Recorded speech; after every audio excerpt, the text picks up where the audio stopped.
प्रतिनिधिगण एवं अधिकारीगण, general Upendra Dwivedi, chief of army staff, Shri Rajesh Singh ji, defence secretary, lieutenant general Raghu Srivastava. तो जिस कार्यक्रम में रक्षा मंत्री राजनाथ सिंह मौजूद है,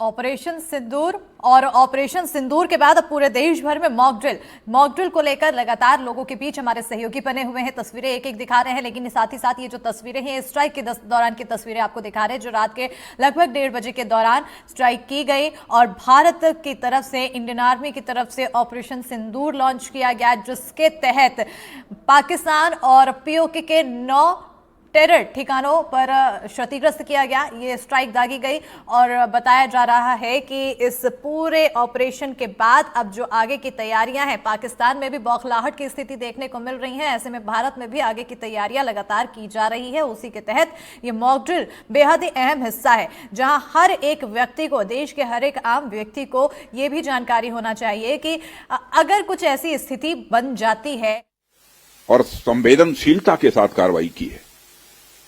हमने जो लक्ष्य तय किए थे उन्हें ठीक समय तय योजना के अनुसार सटीकता से उन्होंने ध्वस्त किया है और किसी भी नागरिक ठिकाने, सिविलियन पॉपुलेशन को जरा भी प्रभावित न होने देने की संवेदनशीलता भी हमारी सेना ने दिखाई है।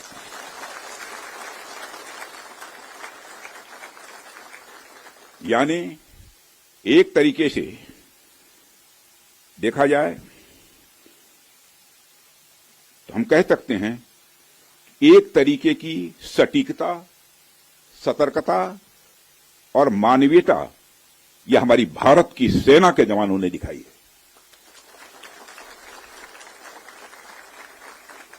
जिसके लिए मैं हमारे सेना के जवानों और अधिकारियों को पूरे देश की ओर से मैं साधुवाद देता हूं और सेना को संपूर्ण संबल प्रदान करने के लिए अपने प्रधानमंत्री माननीय नरेंद्र मोदी जी को भी मैं साधुवाद देता हूं।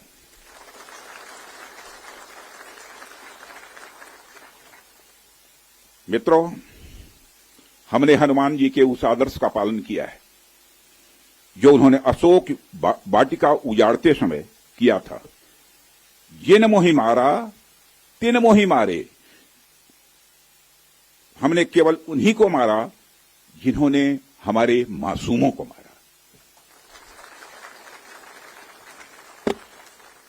साथियों, प्रधानमंत्री श्री नरेंद्र मोदी के नेतृत्व में हमारी सेनाओं ने ऑपरेशन सिंदूर लॉन्च करके पहले की तरह ही इस बार भी आतंकियों को ट्रेनिंग देने वाले कैंप्स को तबाह करके करारा जवाब दिया है।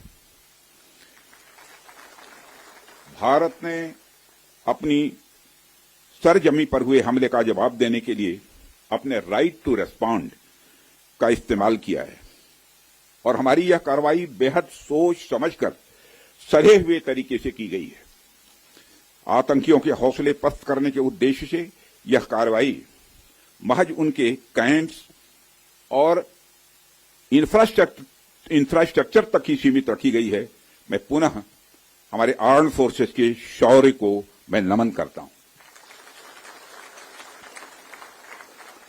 साथियों, आज बॉर्डर रोड ऑर्गेनाइजेशन के 66वें फाउंडेशन डे पर आपके बीच उपस्थित होना मेरे लिए गौरव का विषय है और यह खुशी की बात है कि आज इस इम्पॉर्टेंट डे पर बीआरओ द्वारा निर्मित 50 इंफ्रास्ट्रक्चर प्रोजेक्ट्स का उद्घाटन करने का अवसर भी हमें प्राप्त हो रहा है।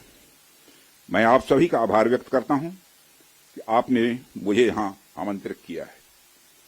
साथियों, किसी भी संस्थान के लिए उसका फाउंडेशन डे यह बहुत ही महत्वपूर्ण हुआ करता है। वैसे भी 65 वर्षों की आपकी जो यात्रा रही है वो बेहद गौरवशाली रही है।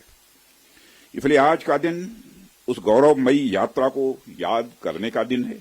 इसके साथ साथ यह दिन ठहर कर सोचने का भी दिन होता है। तो रक्षा मंत्री को सुन रहे थे आप, जहां पर उन्होंने बताया कि सेना ने संवेदनशीलता दिखाई इस पूरे ऑपरेशन को अंजाम देने के साथ ही साथ सेना के जवानों और अधिकारियों को देश की तरफ से साधुवाद उन्होंने व्यक्त किया है।